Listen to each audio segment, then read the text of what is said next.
Pour la première fois, une équipe de cinéastes a pu tourner librement et complètement le pèlerinage à la Mecque.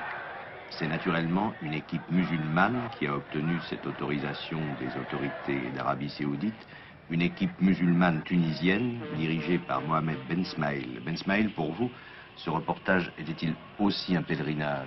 Oui, nous étions 5 musulmans à faire cette opération, à la mener à bien, et nous étions tenus, en fait, de nous habiller comme tous les pèlerins, de faire les rites des pèlerins. Que se passe-t-il là? Ce sont des mesures sanitaires que prennent les autorités saoudiennes à l'arrivée. On saupoudre, on envoie des jets de DDT. Combien de pèlerins y a-t-il eu cette année à la Mecque?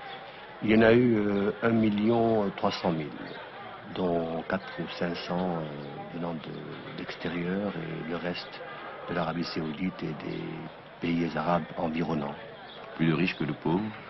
Beaucoup plus de pauvres que de riches, en fait. Les musulmans que vous voyez là, par exemple, qui sont assez âgés, amassent des sous petit à petit pendant des années pour venir là habiter souvent chez l'habitant, ou bien camper, ou bien... En tout cas, ce ne sont pas des capitalistes pour la plupart des cas. Quand on arrive à Djeddah, car ici nous sommes à Djeddah, sur la grande place de Djeddah. C'est bien cela. Quand on arrive à Djeddah, que fait-on? On se réunit, on passe un jour ou deux, on fait la connaissance de son guide, qui va être pour les pèlerins aussi bien un guide touristique qu'un guide spirituel, qui vous fait faire tous les rites du pèlerinage. Ensuite, ce pèlerin organise votre départ sur la Mecque. Ce guide, du moins, oui. On le loue? Oui, on le loue. Il est un service complet, en fait. Il vous loue ses services pour tout le pèlerinage. Ici, c'est un contrôle. Ici, il y a un contrôle de police, effectivement. Il y en a 2 même. Que demande-t-on? On vous demande de prouver que vous êtes bien musulman, et pour cela, on consulte votre passeport, et il suffit que votre prénom atteste de votre qualité de musulman pour que vous passiez. Par exemple? Par exemple, si vous vous appelez Ali ou Hassan ou Ahmed, ça suffit. Oui. Ce panneau signifie qu'on ne peut pas aller plus loin si on n'est pas musulman. Ce panneau indique que les non-musulmans ne peuvent pas passer au-delà de cette limite. Ils vont à la Mecque aussi? Oui, oui, c'est une caravane qui va à la Mecque. Là, des pèlerins font la prière, c'est l'heure de la prière, les véhicules s'arrêtent, les pèlerins en descendent, et c'est la dernière prière avant l'arrivée à la Mecque.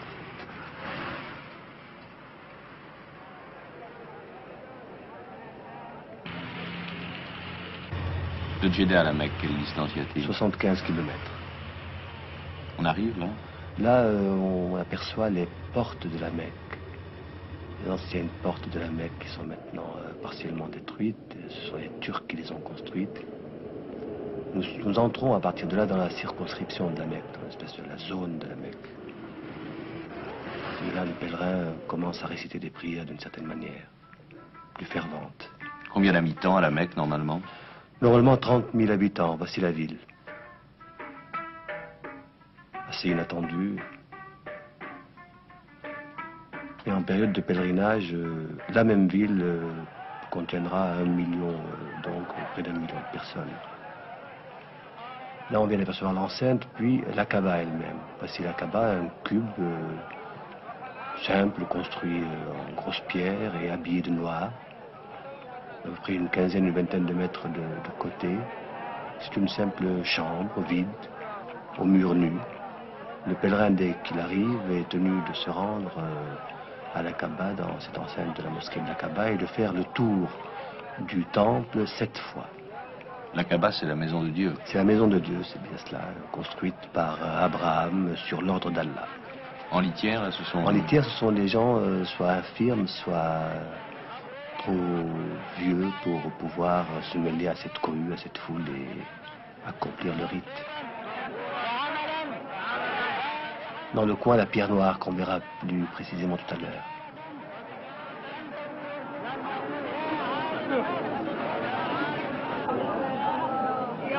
Ce sont des pèlerins du centre de l'Arabie et du Yémen qui se coupent les cheveux d'une certaine manière avant d'aller à la Mecque. Là, ce sont des Chinois.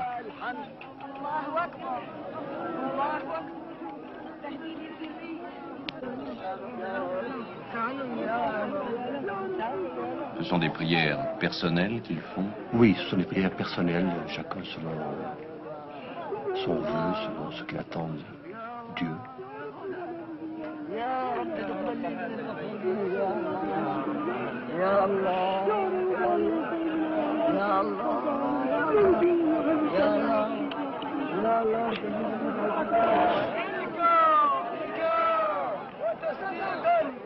Est-ce qu'il y a des privilégiés? Oui, nous allons le voir tout de suite. D'ailleurs, il y a une tribu, la tribu des Bani Shayba qu'on voit ici, qui est seule autorisée à entrer à l'intérieur de la Kaaba une fois par an pour laver. Que se passe-t-il là? Vous voyez, on rejette un intrus, quelqu'un qui n'est pas de la tribu et qui profitait de la cohue pour s'introduire à l'intérieur de la Mecque, de la Kaaba du moins.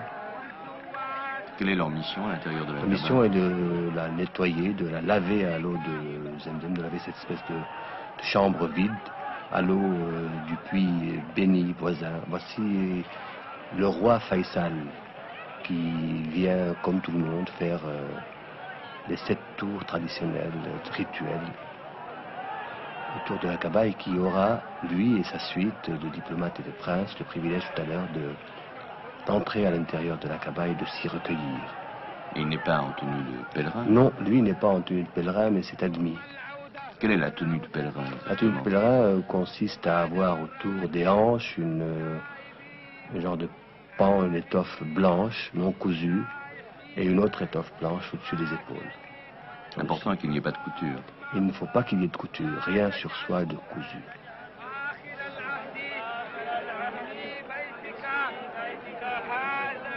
Voici la pierre noire, c'est la première fois qu'on filme cette pierre de si près. Le pèlerin est tenu d'y poser ses lèvres. Elle a été posée là, dit-on, par le prophète Mahomet lui-même et avant lui par Abraham. Le puits béni de Zemzem, les pèlerins s'aspergent de sonneau et ils plongent leur propre linceul qu'ils apportent avec eux, que certains d'entre eux apportent avec eux, et avec lesquels ils seront ensevelis le jour de leur mort. Chaque pèlerin n'apporte pas son linceul? Pas tous, ceux qui y pensent. On voit ces linceuls séchés là-haut, dans la cour même de la Kaaba.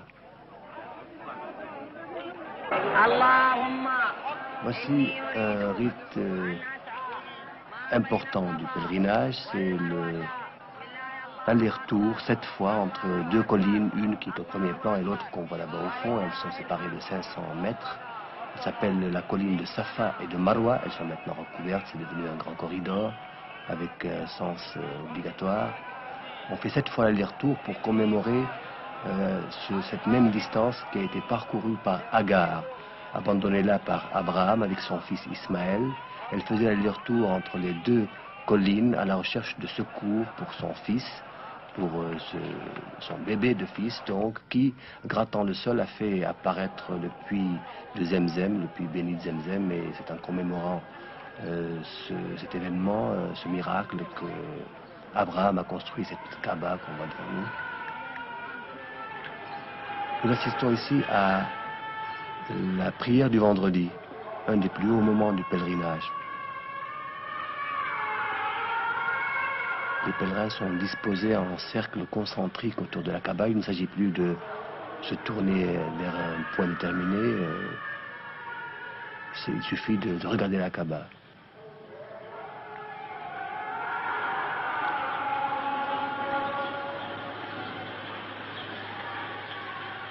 Qui dicte leurs gestes, leurs comportements? L'imam qu'on voit au fond, dirige la prière. Les pèlerins répètent ses paroles et ses gestes. Et il y a un crieur près de l'imam qui transmet par micro et par haut-parleur, qui répercute en fait.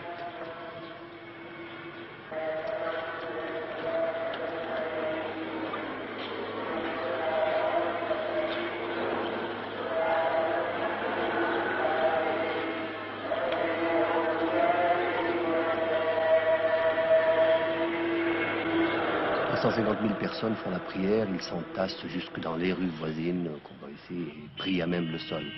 Voici un embouteillage monstre, c'est le départ de la Mecque vers Arafat. Arafat, un genre de plateau nu à quelques 20 kilomètres de la Mecque, où les pèlerins doivent se trouver un jour déterminé, la veille de l'Aïd, et doivent se trouver au coucher du soleil. Voici ce plateau où s'est installé en quelques heures un village monstre de toiles, de tentes. Il fait très chaud. Il fait en moyenne 40 degrés à l'ombre. L'ombrelle est nécessaire.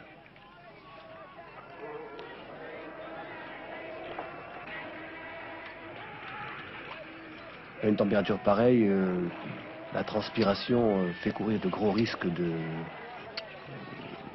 sur le plan santé, et les pilules de sel sont recommandées par tous les médecins.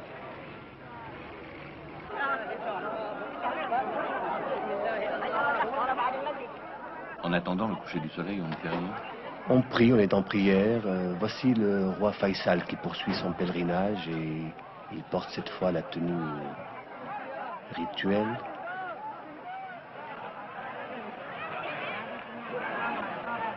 Une tenue agrémentée pour ses gardes par des mitraillettes, comme on voit.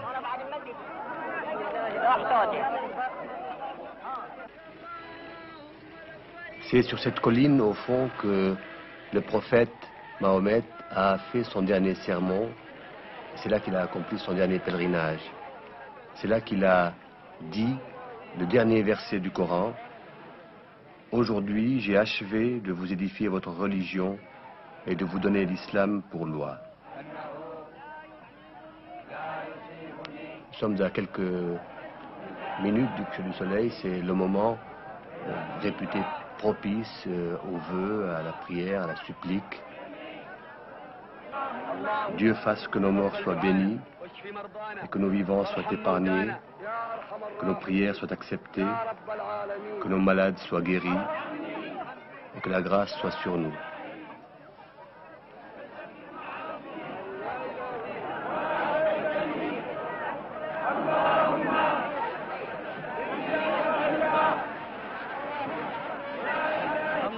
أكبر الله أكبر ولله الحمد ولله الحمد بسم الله الرحمن الرحيم بسم الله الرحمن الرحيم اللهم ربنا تقبل منا وعافنا واعف عنا وعلى طاعتك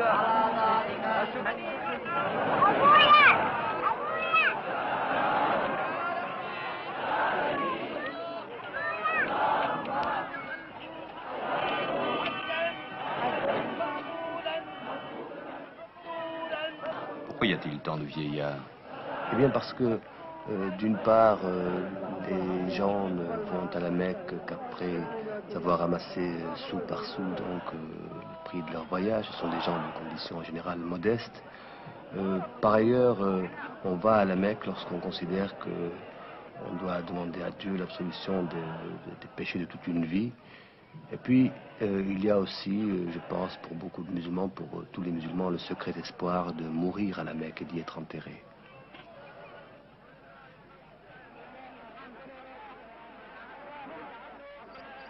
Voilà, alors la cérémonie d'Arafat est terminée, on redescend, la colline se vide, et en attendant le jour de l'Aïd, qui est le lendemain, l'Aïd el-Kébir, on cherche, on réunit les 29 cailloux nécessaires à la lapidation des 3 diables que l'on retrouvera quelques heures plus tard à Mina. Voici Mina, la ville de Mina, qui est à mi-chemin entre Arafat et la Mecque.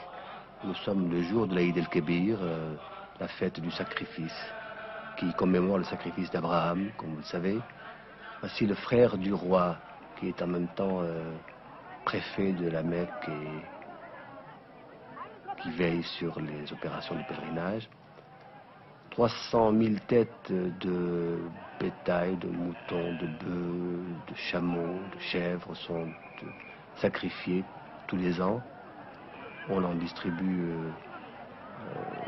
à des pauvres, aux pauvres de l'endroit, mais surtout on enterre tout cela très très vite, car À une température pareille, les risques d'épidémie sont considérables. Combien vaut un mouton? Un mouton vaut autour de 8000 francs français anciens.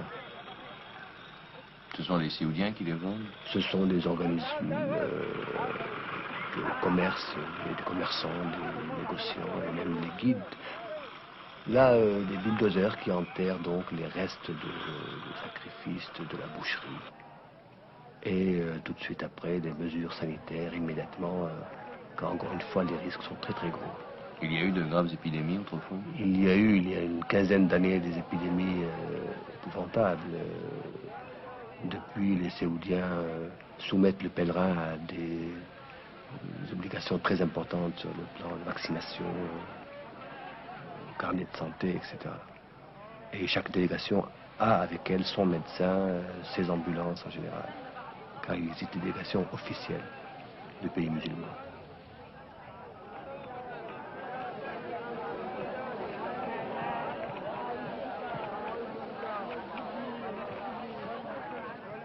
Ces petits cailloux que vous avez vus tout à l'heure et qui ne doivent pas être plus gros qu'un pois chiche, ni plus petits qu'une fève, servent à lapider les trois diables, les trois stèles qui symbolisent les trois diables qui ont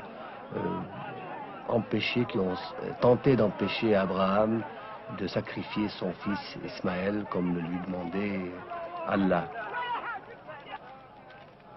La tradition veut que Ismaël et Abraham ont lapidé les diables pour chasser la tentation. Voici le mont Arafat qui abritait cet énorme camping que nous avons vu tout à l'heure, qui est maintenant vide. Vide pour un an. Vide pour un an, effectivement. De même, la ville de Mina est tout aussi vide.